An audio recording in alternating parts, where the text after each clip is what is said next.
Hi, welcome to ConflictStory, where we bring you the best and most fascinating stories just for you. Let's dive right into one of those stories. It begins like this. They hit my dock at sunrise like a raid. Two trucks idled on the gravel, exhaust hanging low over the water like a bad dream.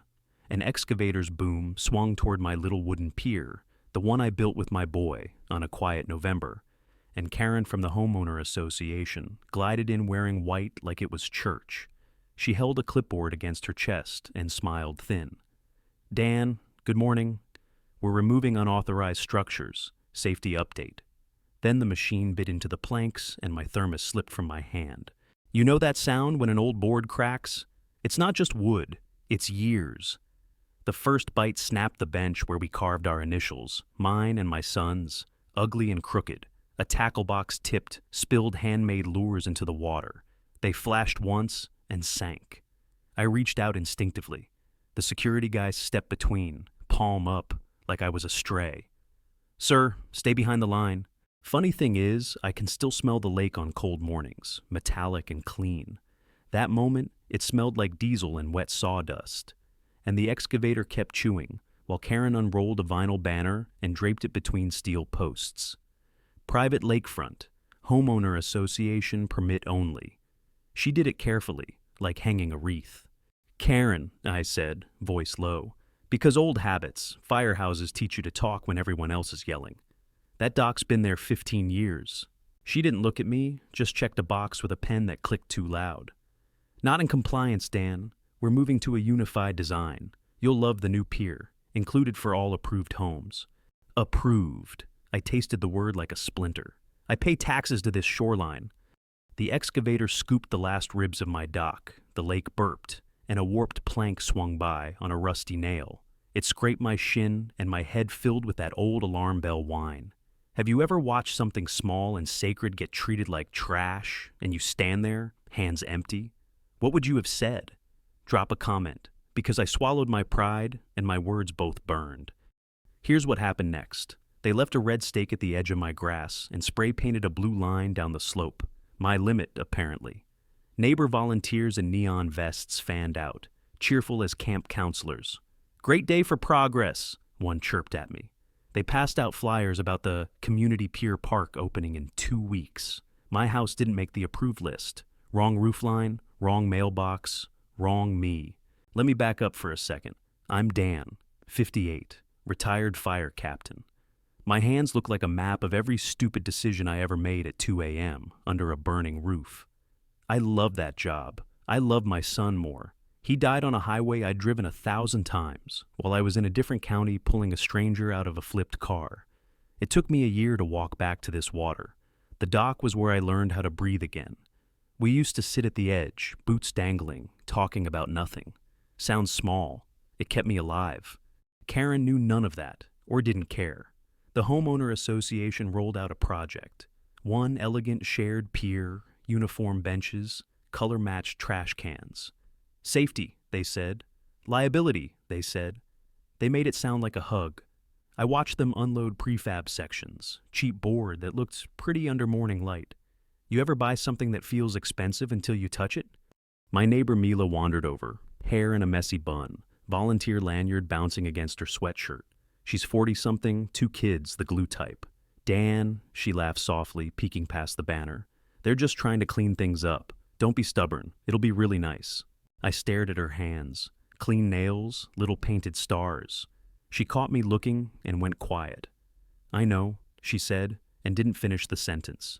She looked at where the dock had been and put a hand on my forearm. I'm sorry about today. You're with them, I said. Didn't mean it to be a knife, but it slid out sharp. I'm with my kids, she said, steady. I want them safe. You want that too. You ever have someone say something true that still lands wrong? Here's what I decided. I'd put up a sign. Not a fight, not a scene. A small wooden plaque I carved from an old step. Public access easement. Path to water. I set it in the ground at midnight. The lake was black glass. Frogs busy like gossipers. I went back to bed with my boots still on, like I might need to run. At sunrise, my sign was floating belly up. My mailbox looked like someone fed it firecrackers. The lid hung by a hinge, black soot dusted the bills. A cheerful volunteer jogged past and said, "Teenagers, huh?" Without stopping. For the record, I don't believe teenagers carry bolt cutters and glittery vinyl gloves. I sat on my stairs with a single lure in my palm. It was one of the ones we made ugly on purpose. Crooked paint, too much glitter. It stuck to my skin like static. I reached my hand over the blue line toward the water and pulled it back, like there was an invisible fence waiting to bite. Have you ever felt domesticated? Like someone drew a line and you obeyed it even when nobody was watching? Dan? Mila stood at the edge of my yard, eyes skittish. They want to start the neighbor watch today. You know, friendly reminders if someone forgets. We're trying to avoid conflict. Reminders, I said, from strangers about my own grass. It's temporary, she offered. 2 weeks, then the grand opening, you'll see. Will I asked. She didn't answer. She left a plate of store-bought cookies on my steps like a peace treaty and went to put on her neon vest. Here's what I discovered next, and I didn't go looking for it. I noticed the contractor's crew assembling the new modular platform at the community lot. I've built enough stairs and watched enough collapses to see how weight moves. Their beams sat uneven. The cheap connectors flexed when a guy in heavy boots walked across. One of the crew whistled low. "Just gotta hold for the ribbon, boys." He laughed like it was nothing. My stomach dropped like an elevator. That night, I took a flashlight and walked the gravel path around the lot. No trespassing sign was on the fence, sure, but the gate was open, and I didn't need to step foot on their boards to see what my eyes already told me. Let me be clear.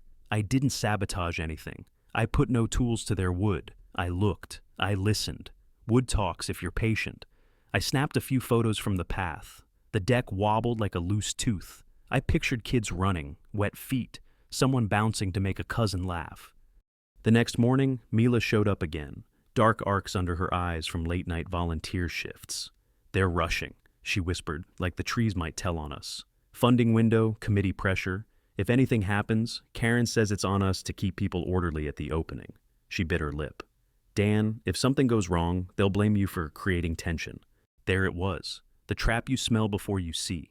Either I kept my head down and watched something break, or I shouted and handed them a scapegoat with my face on it. So I picked door number 3. "At West End beam," I said. "Wrong connectors. They'll shear." Mila blinked. "How do you—" "Gravity doesn't care about banners," I said, "and wood doesn't lie." "Then fix it," she said, almost pleading. "Without, you're asking the arsonist to do fire safety," I said, and the joke tasted bitter. "I'm retired. I'm not your guy." "You are," she said. "You always have been." You ever hear the truth and want to punch a wall because it's heavy to carry? I went home, dug through an old crate from my fire academy days, pulled out a small vibration sensor we used to test ladders. Battery, magnet, a dumb little app I still had on an aging phone. Not fancy, reliable. I stuck it in my pocket next to the lure. Here's what happened next. I showed up to the family build day with a thermos and a bakery box. I brought my good grandpa smile. I let the security guys see my hands, empty. Music played tinny from a Bluetooth speaker. Karen wore white again, all teeth. "Dan," she sang, "you came around?" "I came to watch," I said. "See the future?" "Progress," she nodded.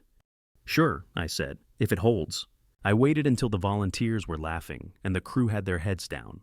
I walked to the side of the pier, crouched at the edge of the gravel, and, without stepping onto their platform, slid the little sensor onto the underside of a support with the magnet. It clicked in, quiet as a held breath. No crime, no harm, just listening. When the families piled on for a test walk, my phone ticked like a heart monitor. At first it was a steady thrum. Then the numbers jumped. I felt that old cold settle in, the one that used to start at my neck before a ceiling came down. I raised my hand. "Hold up," I called, voice sharp enough to cut. Everybody stepped back. People froze. Karen's smile tightened. "Don't start, Dan. This is safe." I looked at the kids first. "Back to the gravel, please." I said it like I used to say, "Everybody out." It works, that tone. People moved. Karen stepped forward, waving at the air. "You're creating fear," she snapped. "The fear's free," I said. "Gravity charges." The deck flexed. You could see it if you knew where to look. I reached into my thermos and pulled out not coffee, but a spray can with a fluorescent stripe label, the kind we used on training days to mark stress lines. I ducked low and sprayed along the seam where the beam met the connector. The paint made a neat bright line. The line stretched. It did a tiny tremble I've learned not to ignore. "What are you doing?" Karen hissed. "Making the invisible visible," I said, and then there was a sharp metallic ping. Not a collapse, not a tragedy. Just a plate slipping where it never should have. You could hear it in the bones of that pier like a warning cough. Kids went silent. Even the Bluetooth speaker choked on a beat. A volunteer grabbed her child's wrist and moved back without meaning to. For a breath, everyone saw it, the way the deck breathed wrong. Karen recovered fast. "He did this," she said, voice bright but with a tear in the edge. "He sprayed chemicals, compromised the sealant. He tampered." Two security guys in polos materialized. They weren't rude. They didn't have to be. "Sir, let's step away." "I'm happy to," I said, hands up. "You don't want me here?" They walked me past a cluster of neighbors who watched like I was a stray dog that might bite. Someone muttered, "Drama." Someone else said, "Always him. Have you ever done the right thing and felt like a villain anyway? Tell me I'm not alone. Let me know in the comments, what would you have done with that can in your hand?" Back home, the house felt louder than the lake. The clock made a noise I'd never noticed, a tiny click at the top of each minute. I set the spray can on the counter and stared at the lure still stuck to my palm. I thought about my son, about the day I was 2 counties away and the highway turned on him like a snake. I pictured the pier full of kids, a plate popping loose, a little ankle slipping between boards. I sat down on the floor like a man who'd been hit with a slow wave. "I tried, kid," I said to the air. "I tried the quiet way." And night came early. A soft knock woke me from a chair nap I didn't mean to take. Mila stood on my porch, hair damp, eyes rimmed red like she'd rubbed them raw. She held her lanyard like a leash. "They want a pin yesterday on me," she said, voice frayed. "Volunteer oversight. Failure to manage crowd flow. There's a memo. Karen says it'll protect the association if one person takes a note." She laughed without humor. A note. I poured her coffee she didn't drink. We sat with the kitchen light off, the lake making small mouth sounds in the dark. "I got walked off like a criminal," I said. "You got the memo. Everybody got something." "I tried to speak up," she said. "Do you think I'm with them now?" I didn't answer right away. "I think you're tired," I said, "and you love your kids more than you love being right." "Then help me," she whispered. "Help me quietly. Here's the truth I haven't said. Anger used to keep me warm at 3 a.m. in burning rooms. It won't build a bridge, though." I opened a drawer and pulled out a manila envelope. Photos I'd taken from the gravel, printouts of load charts from a manual I kept out of habit, the tiny sensor, its data graph jagged like a mountain range on my old phone. "I'm not calling the news," I said. "I'm not calling a lawyer. That pier doesn't need headlines. It needs a man with a conscience." "Who?" she asked. "The contractor," I said. "The guy with his name on the truck. Not Karen, not the board. The man who built it is the only one who can unbuild it without a war. You think he'll listen?" "I'll give him a choice he can live with," I said, and tucked the envelope under my arm. I walked down to the lot where they kept their gear, a long tin shed that smelled like oil and coffee and men's cologne. The contractor, square jaw, ball cap, hands like mine, was counting boxes with a clipboard. He looked up, cautious the way working men get cautious around associations. "We're closed." "I know," I said. "I used to write inspection reports nobody wanted to read." "Whatever you're selling, I don't want it." "Then take a listen," I said, and set the envelope gently on a sawhorse. "Your pier won't hold the opening. Maybe it holds today. It won't hold joy. Here's the data. Here are photos. Here's a receipt for the connectors you're using. And here's what Karen told you about budget." He didn't touch the envelope at first. "Who are you to tell me how to build?" "Guy who's pulled bodies when cheap met hurry," I said, not unkind. "Guy who was walked off your site for saying stop. If that pier cracks with kids on it, they won't blame Karen. They'll blame the man with the tools." He stared, jaw muscle working. "She said—" "I know what she said," I cut in. "She'll call you a vendor and say vendors are replaceable. You know what isn't? Sleeping at night." He opened the envelope. He went quiet on page 2. When he hit the receipt, his ears got red. "She told me to cut costs on brackets," he said, like confessing to himself. Said the load calcs were overkill for casual use. Gravity doesn't do casual, I said. He pushed the envelope back. If I fix it, she'll fire me.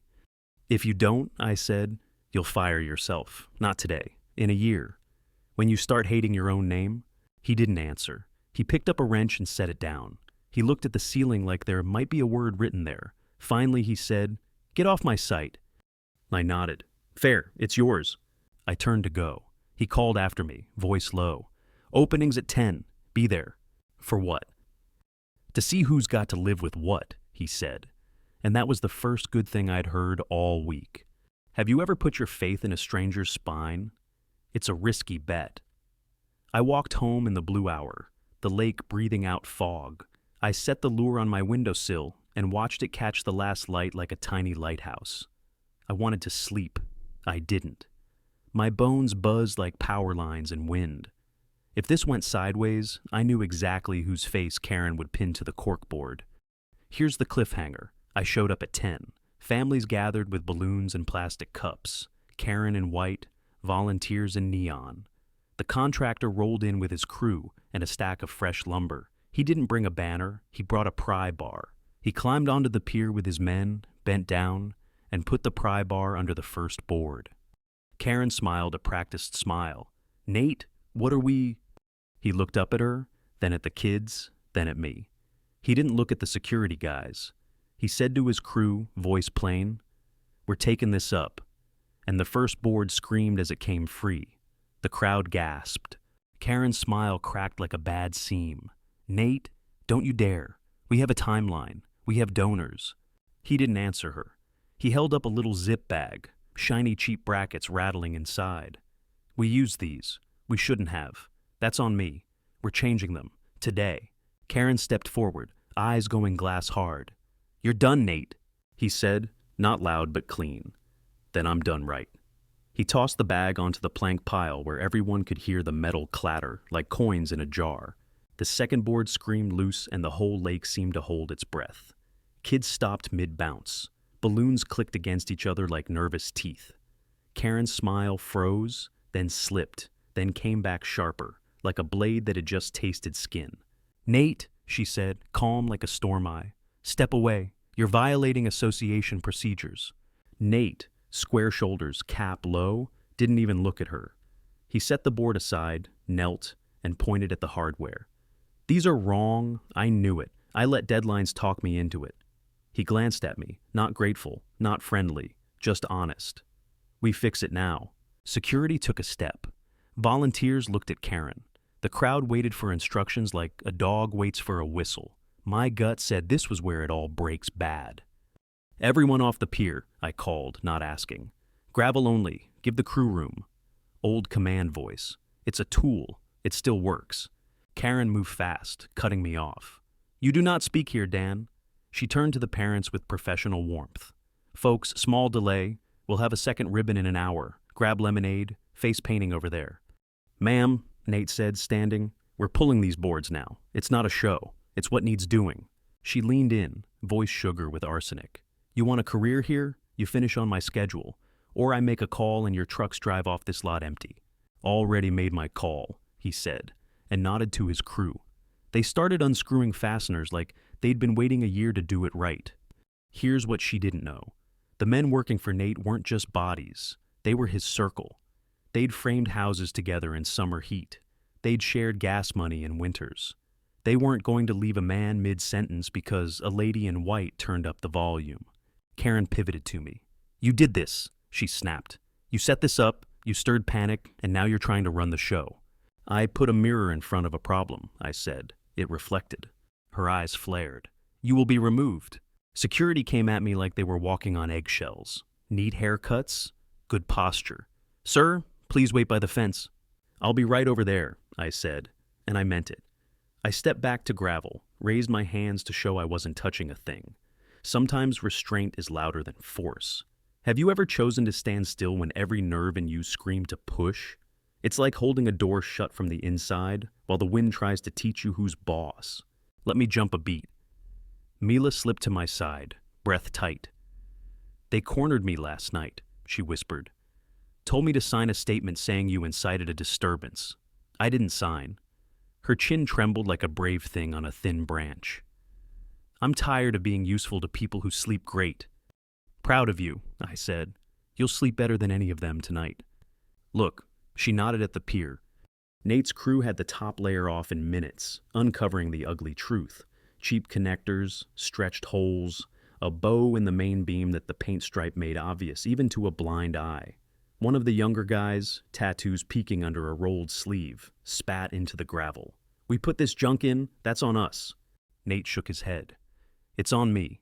He pulled a small clear bag from his pocket, the same cheap brackets. He rattled them so the kids would hear. My choice, my fix. Parents were watching now differently, not scared, sober. You know that look when people see someone take responsibility for the first time in a long time? It's like a window opening in a stuffy room. Karen saw it too. She went for her strongest weapon, isolation. Volunteers with me, she called, crisp. We'll set up a picnic at the east lawn. Leave the site to vendors. Families, we have shade. Nobody moved. She pushed harder. Mila, she snapped. Handle this. You're in charge of your people. Mila didn't move either. She looked at me, then at the kids, and then at Nate. We'll stay, she said, voice small but steady. We'll make sure nobody gets in the way. Karen's face did a small twitch, micro muscle telling on her. Mila, that's insubordination. It feels like parenting, Mila said. We're staying. Here's what happened next. The crew swapped out hardware. They worked like a metronome, remove, inspect, replace. No grand speeches, just sweat and the right screws. I stayed on the gravel. I didn't touch a tool. I watched a young boy with a superhero shirt stare at the beam like it might talk back. I leaned toward him. You like building? He nodded, never taking his eyes off the work. You seeing how they undo the wrong before they do the right? He nodded again. Takes longer, he whispered. Yeah, I said. The good things usually do. Have you ever felt your anger cool into something harder, something you can shape? My chest loosened a notch. It wasn't victory. It was oxygen. Karen regrouped. She pulled out her phone, stepped aside, hissed into it like static. A minute later, a white SUV rolled in, someone from the board in a pastel polo. He strode up with the confidence of a man who's never held lumber.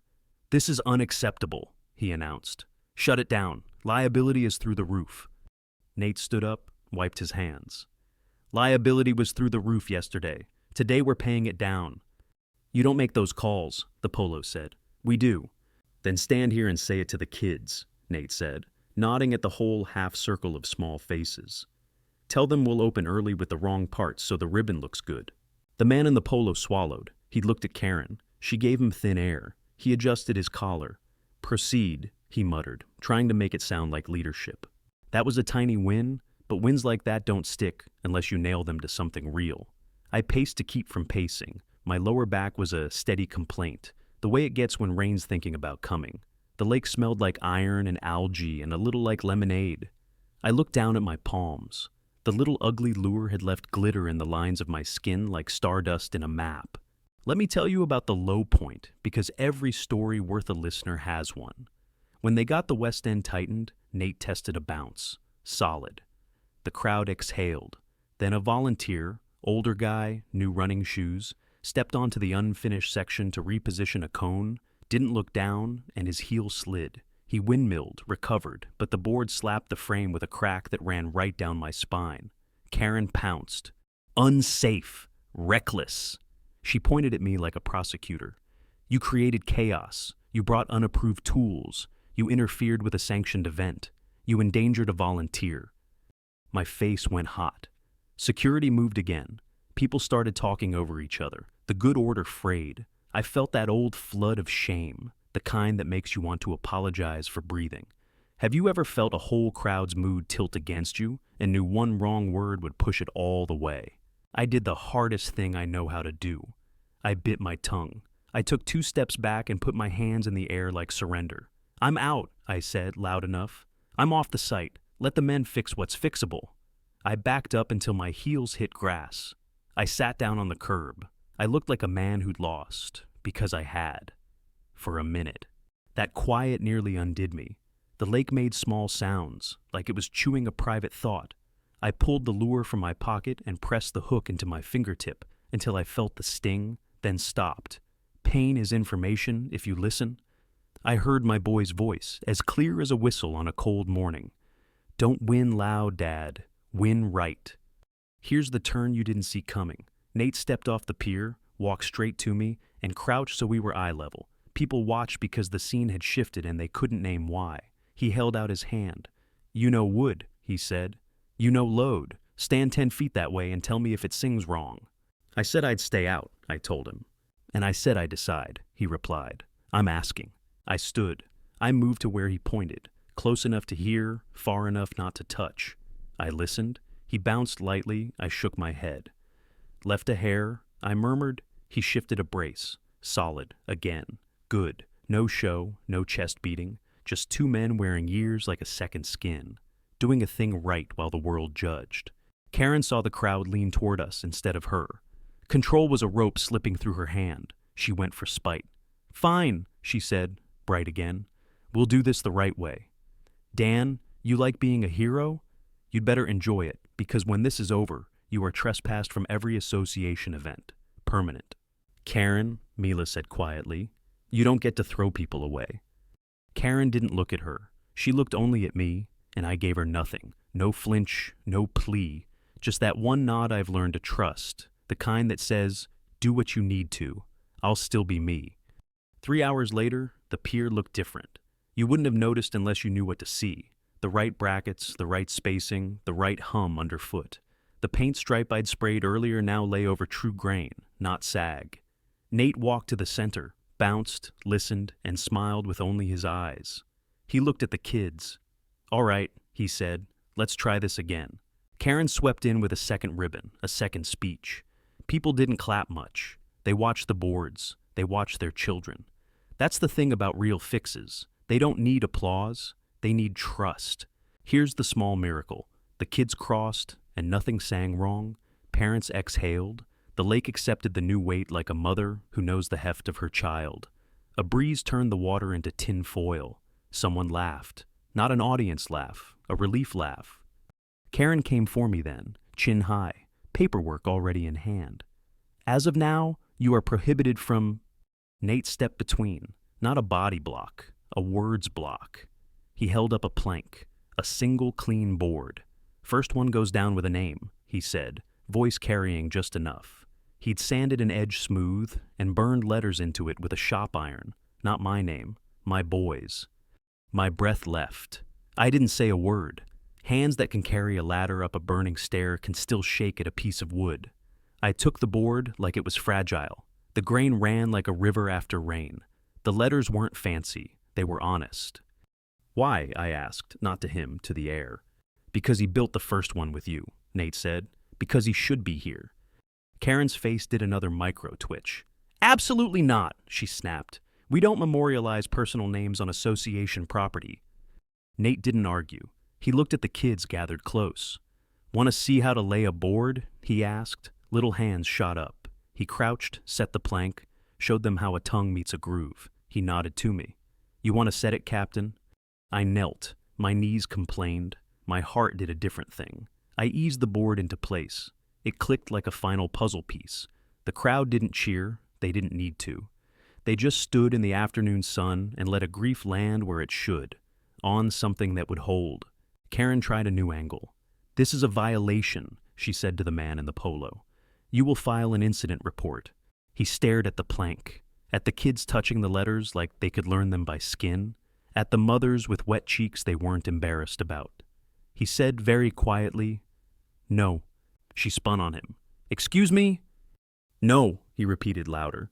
We're done for today. That's the victory you almost miss because it isn't loud. It's the click of a lock when a door finally swings the right way. Not a court, not a vote, not a journalist with a microphone, a contractor refusing the wrong, and a small group of people seeing it and deciding to stay. Afterward, people trickled away. No speeches, no selfies. Nate's men packed slowly like they weren't ready to leave the good version of themselves they had found. Mila leaned on my fence post and closed her eyes like someone had put down a heavy box she'd been holding alone. You did it, she said. No, I said. We did the part we had to, that's all. You make it sound so small. It is, I said. That's why it matters. Here's the cost, because there's always a bill. I found a paper taped to my door that evening. Formal language. Notice of restriction from association-sponsored events due to disruptive behavior. I set it on the counter next to the lure. My name on a list doesn't change who I am on the shore, but it stung, because isolation always does. I took a slow walk at dusk. The lake smelled like pennies and pines. The new pier stood clean against orange water. I didn't step on it. I stood at the edge of the blue line and looked at the first board. My boy's name caught the last light. It wasn't a hero's plaque. It wasn't big. It was right. Have you ever won in a way nobody can tally? The kind that doesn't come with a parade, just a quieter heart? That night, I slept through till morning for the first time in I don't know how long. A week later, I found Nate by his truck, tightening a strap. You lose the contract? I asked. He snorted. Lost it the minute I said the word wrong. He shrugged. We got other work, better kind. You need anything, I said. You knock. He nodded at my hands. You do cabinets? I do whatever holds, I said. Mila walked up with her kids. They ran to the pier, light on their feet. She stayed back. They didn't apologize, she said. Karen pretends nothing happened. Some folks don't know how to apologize, I said. Some days that's their punishment. She smiled crooked. You gonna stay mad at them forever? I'm done giving them rent in my head, I said. Anger's expensive. Come fish with us, she said, gentle. You don't have to stand at the line today. I shook my head. Today I watch. I pulled the little lure from my pocket and weighed it in my palm. Tomorrow, I bring a rod. She squeezed my arm. Tomorrow then. Let me tell you the last thing, and then you can tell me if I earned your time. A kid I didn't know, freckles, hair sticking up like a hayfield, wandered over while I sat on my steps. Mister, he asked, my mom says you made the paint line that showed the bad part. I did, I said. He looked at my hands. You're not in charge, right? Nope, I said. I just point at what's true. He nodded like that was a job a person could have. I'm gonna do that, he said. Point at what's true. Good work if you can get it, I told him. He grinned and ran back to the water. I looked at the restriction notice on my counter one more time, then folded it neatly and slid it under a stack of takeout menus. I grabbed my old knife, walked to the edge of my property, and carved something small into a fence post. Not a name, not a threat. Just a line, shallow and steady, where the blue spray paint had been. My line, not for them. For me. A reminder of where I was told to stop, and where I chose to stand instead.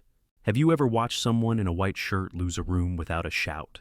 That's what happened. Not because I had a louder voice, but because I found another one, a quieter one that people could trust. If this story held you, drop a comment. And if you're staring at a line someone painted on your life, here's your nudge. You don't have to cross it today. Just stand a little closer. Listen for the board that sings wrong. Then decide who you are when it does.